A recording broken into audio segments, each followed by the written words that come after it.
In the last video I talked about dot product, which is one way of multiplying vectors. And in this video we're going to talk about cross product, which is a different way of multiplying vectors.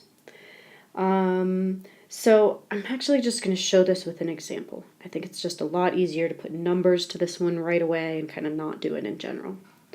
So if I want to find the cross product of, say, the vector 1, 2, 3, and I want to cross that, so to notice the notational difference between dot, a dot is used, and cross, a cross is used. If I want to cross that with 7, 0, 2. Now I'm going to set up a matrix. So this is kind of like using an Excel spreadsheet, where I'm going to have 3 rows and 3 columns. On the first row, I'm going to write I, J, and K, always. That always goes on the first row. The second row, the first vector, and on the third row, the second vector. Right, so I, J, K always goes up there. And in the second row, I put my first vector, and in the third row, I put my second vector. Now, I'm going to write down I, the first thing, so the upper left-hand corner. And then what I'm going to do is ignore everything that's in that row and in that column. And what I'm looking at, if I do that, is, and what's left over is just that 2, 3, 0, 2. So what I'm thinking of right in here and what I'm looking at, that 2, 3, 0, 2. Erase it from right there. So once again, I write down I and I ignore whatever is in that row and column and look at what's left over.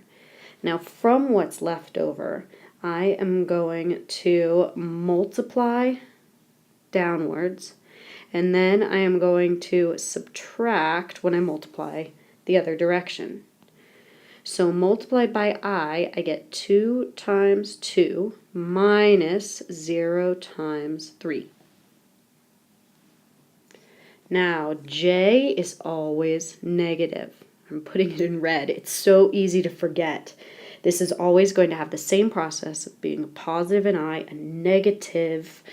It could be multiplied by a negative, but either way, you're going to switch the sign of the J, and then the K is positive. Right, so next I'm going to look at J. I'm going to put some parentheses around there. So I look at J, so I ignore that row and column, and I take everything that's left over. So I'm ignoring everything I'm kind of putting over in red here, and I'm looking at what would not be in red. So what would not be is 1, 3, 7, and 2.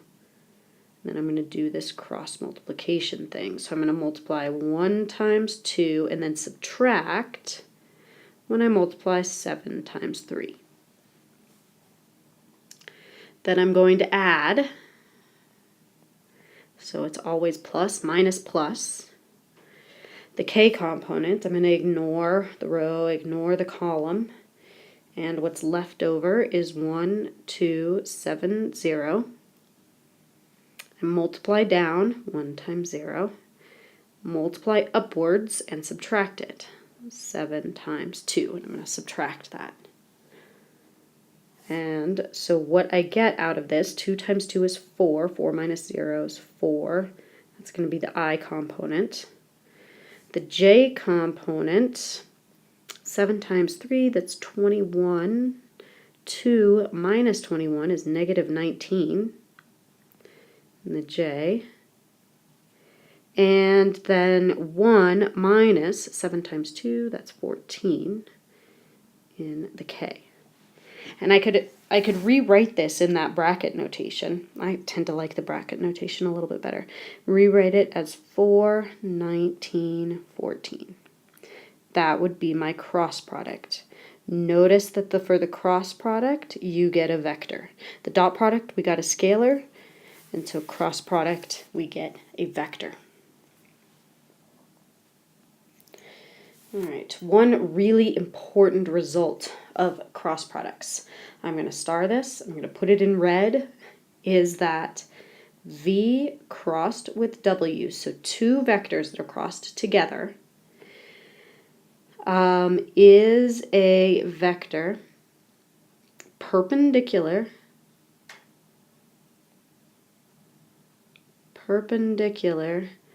to both V and W.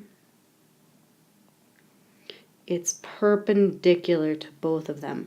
We are going to use this result a lot. And it's easy to forget that if you take a cross product, it just happens to be perpendicular to both of those other vectors. So let's see, there's a couple other examples here of things that we can do with a cross product.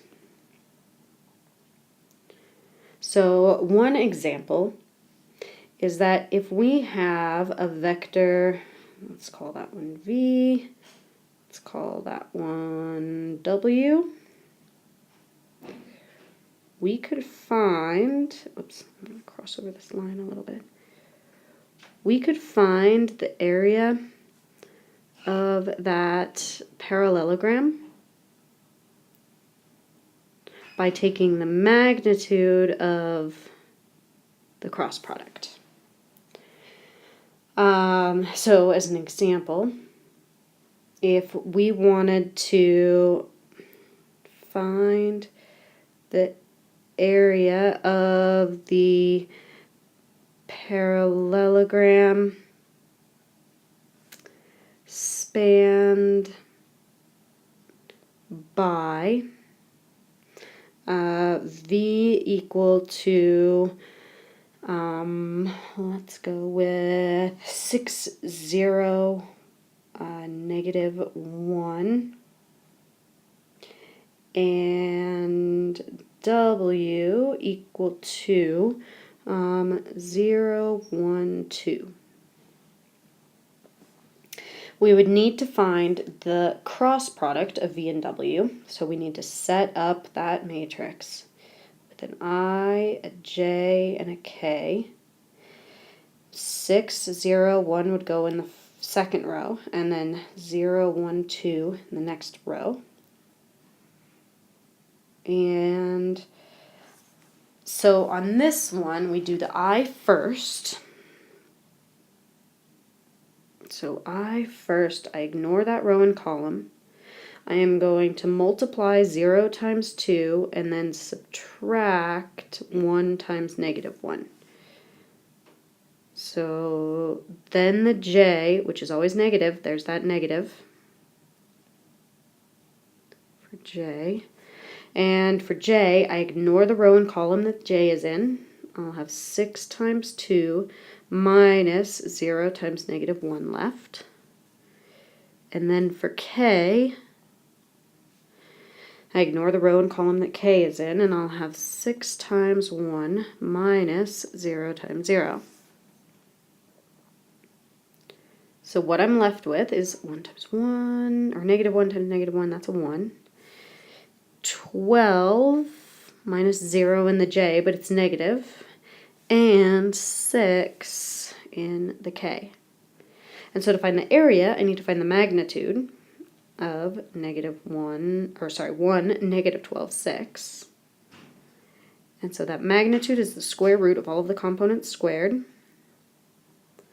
plus negative 12 squared plus 6 squared. So that's the square root of 1 plus 144 plus 36, which is equal to, let's see, 144 plus 36, so that's, what does that give us?